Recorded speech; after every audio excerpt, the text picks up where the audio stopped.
بسم الله الرحمن الرحيم. سبح لله ما في السماوات وما في الأرض وهو العزيز الحكيم.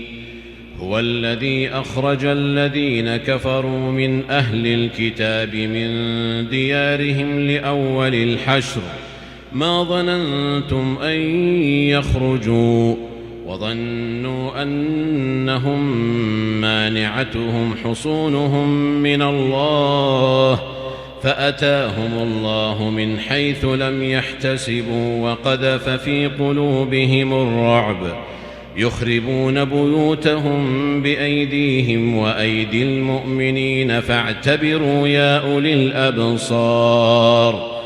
ولولا أن كتب الله عليهم الجلاء لعذبهم في الدنيا ولهم في الآخرة عذاب النار. ذلك بأنهم شاقوا الله ورسوله ومن يشاق الله فإن الله شديد العقاب. ما قطعتم من لينة أو تركتموها قائمة على أصولها فبإذن الله وليخزي الفاسقين. وما أفاء الله على رسوله منهم فما أوجفتم عليه من خيل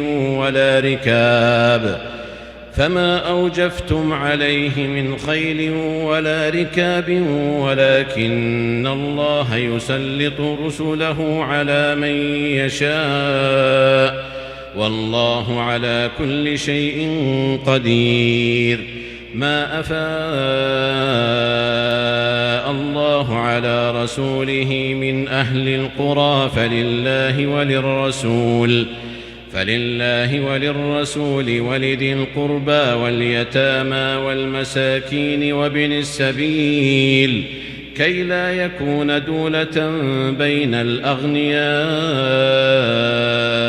منكم. وما آتاكم الرسول فخذوه وما نهاكم عنه فانتهوا واتقوا الله إن الله شديد العقاب. للفقراء المهاجرين الذين أخرجوا من ديارهم وأموالهم يبتغون فضلا من الله ورضوانا وينصرون الله ورسوله أولئك هم الصادقون.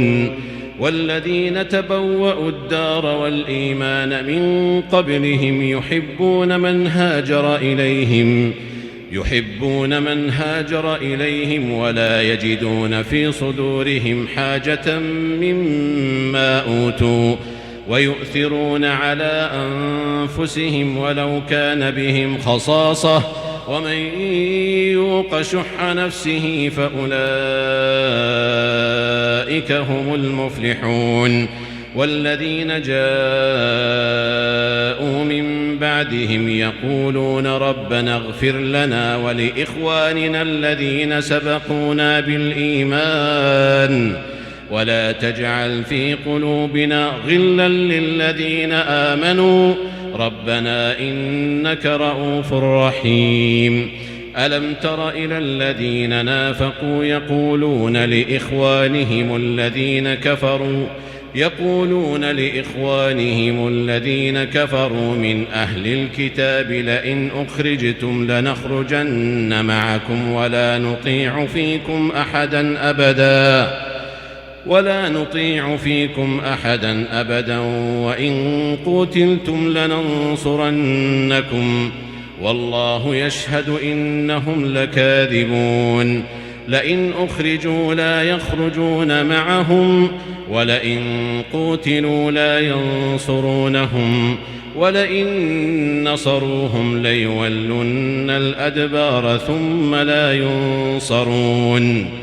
لأنتم أشد رهبة في صدورهم من الله ذلك بأنهم قوم لا يفقهون لا يقاتلونكم جميعا إلا في قرى محصنة أو من وراء جدر بأسهم بينهم شديد تحسبهم جميعا وقلوبهم شتى ذلك بأنهم قوم لا يعقلون كمثل الذين من قبلهم قريبا ذاقوا وبال أمرهم ولهم عذاب أليم كمثل الشيطان إذ قال للإنسان اكفر فلما كفر قال إني بريء منك إني أخاف الله رب العالمين